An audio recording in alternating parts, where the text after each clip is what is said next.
Hey guys, Luton here, back for another Warhammer 40,000 video. Now this is one of the ones that people have been requesting a lot, a painting video. These are some squads that I have brought up here, just a little showcase at the start. There's some Ultramarines need some refinement doing, they were old models. Guardians are in the process. I've started using an airbrush, so I'm actually airbrushing some of those models. Dinio there from Space Hulk, and a couple of other models coming up. So basically today's model is the Phoenix Lord ASURMEN from the Eldar. I'm going to show you through the whole process. I'm sorry to say that at the very end, I didn't do all the final color refinements because I didn't have my camera stuff set up. It was too tricky.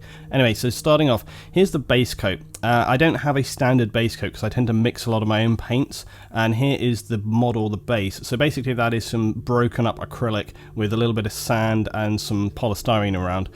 Then once I've got that, I start to go on with the black coat around the model and then carry on with the white. I've dry brushed around the base there just to give it a little bit of texture. And then we're going into the actual painting. So this one, the character models, I tend to use a brush on rather than airbrush, especially, you know, single character models. I may change that up a little bit. Vehicles are better for airbrushing because vehicles, you have that kind of like, you know, natural sprayed look because that's what they would do. But models like this with armor, I tend to go for the brush approach just because it gives me more control about specific areas. But base coating and so on, you know, that'd be fine to do with an airbrush. I'm going to probably look at, once I've got a bit more confident with the airbrush, doing some of that stuff. But for now, we're starting off. So I just have the base mounted. I'm sorry, by the way, if some of the camera angles are not perfect. This is the first time that I really did recording of painting. I've never done that before. And I'm still sort of learning how is the best way in order to record that, because it's quite tricky having the camera sort of in a position over your shoulder whilst you're painting. It's not the easiest thing to do. But this just gives you a good overall idea about sort of how we're going about this. So basically I'm building up the layers of colour from the base coat. So we started off with a very, very sort of dark grey colour. Then I went into a sort of lighter grey colour. And then we're building up here. This is a sort of an off-white. It's like an elf grey colour. And as I say, I tend to mix a lot of my own paint. I don't really use paint stock out of the pot. I do for some things like highlights and stuff like that. But often sort of body colour and things like this, I'll just get some paint together because I'm used to a more sort of traditional style of painting where I would just sort of look at the colors and think, okay, I want it to be this color. So I don't really follow the rules in terms of, okay, you're going to use this paint, this. I don't do the paint by numbers, yeah. So it's like you need this gray and then you need some black and then the chaos red or whatever. You know, I don't stick to that routine. Okay, then what I've done is I've just put a blue wash in here. So that's just again made up from a bit of paint and a bit of ink. I've put some blue wash in here just to pick out some of the colors around the armor highlight and so on. But this will probably also, when we go forward, it'll be covered up some more, and you can see where we've got to. The cape around the back there, I've placed a sort of dark green because this guy's going to be Biel-Tan. ASURMEN doesn't really have any allegiance to a specific craft world, but it's just my choice. I'm going with him as a Biel-Tan because my Eldar army is Biel-Tan. How many times can I say Biel-Tan? Okay, so now I'm just working on the helmet crest right here, and just painting that the same. Biel-Tan, generally they have a dark green coloration with, you know, lighter green highlights, sort of neon green highlights, and then they have the standard thorns. So their armor is a nice mix of white and green, and you can really choose like however you want this to be. This is the best thing about painting miniatures, is that you can really decide the color scheme.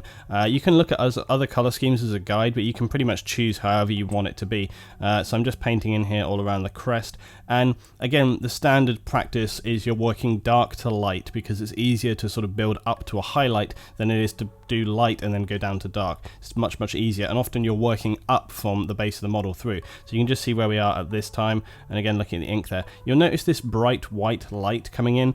Basically sometimes when I'm working on smaller detailed pieces, I actually wear like a magnification piece on my head, and that also has an actual little LED bulb on there. Again, it just gives me better light when I'm looking at some pieces. So I'm starting to do the Thorne pattern here, and what I would do with the Thorne pattern is I will brush in the basic pieces of where I want to go and then refine it afterwards. And sometimes when you're getting into the very fine details, again, it depends a little bit on what you're doing, but on a model, when you're doing that very fine detail, using like a permanent fiber tip pen of, you know, like 0.1, 0.2, that's going to really help do those ultra tiny things. Also, if you're ever doing scroll work and you have like writing to go onto the characters, again, using like a permanent fiber tip pen of 0.1, 0.2 is much easier to do that than using a brush, because brushes can just be sometimes inconsistent. On the other hand, actually, you can get a much finer point with a brush than you could with those fiber tip pens. So it's just your choice of however you want to go to, how much control you have as well. So the Biel-Tan have this sort of thorn patternation. It's vines bounded together and then sort of thorny pattern on here. So I'm just starting to build this in around his headpiece. I didn't really have any plan to put it onto anything else on the model, but his headpiece has the largest surface area, so that's the area that I wanted to focus on the most with that.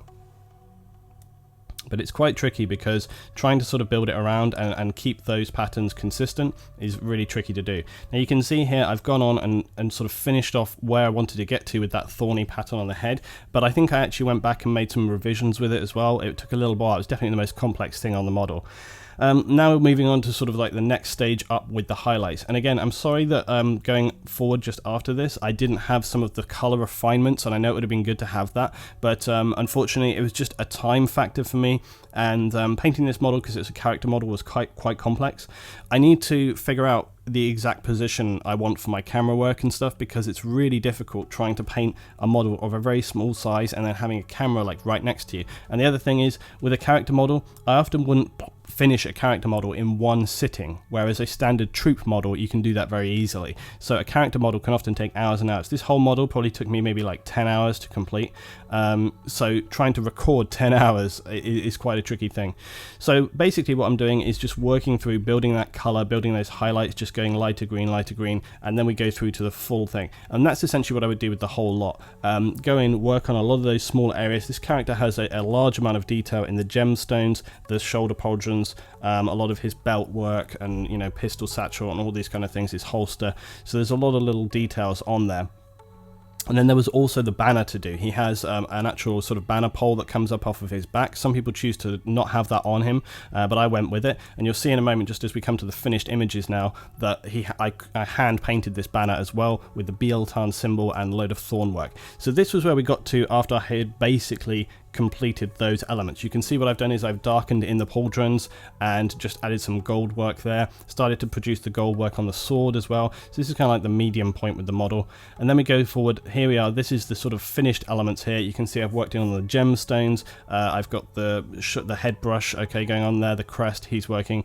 A lot more things refined with the cloak work there. And again, just bring up the highlights. And then here's the finished banner behind, and then once I got to this point, I would just put a coat of varnish over, some very nice matte varnish, and then here we go. This is the finished model with some extra base refinement and detail going on there.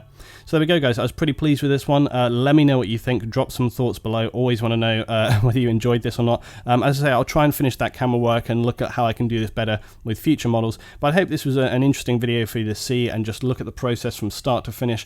It's a lot of work. It requires a lot of patience, and it can be quite tricky, but it's also very rewarding, and I've been enjoying it massively. It's very therapeutic.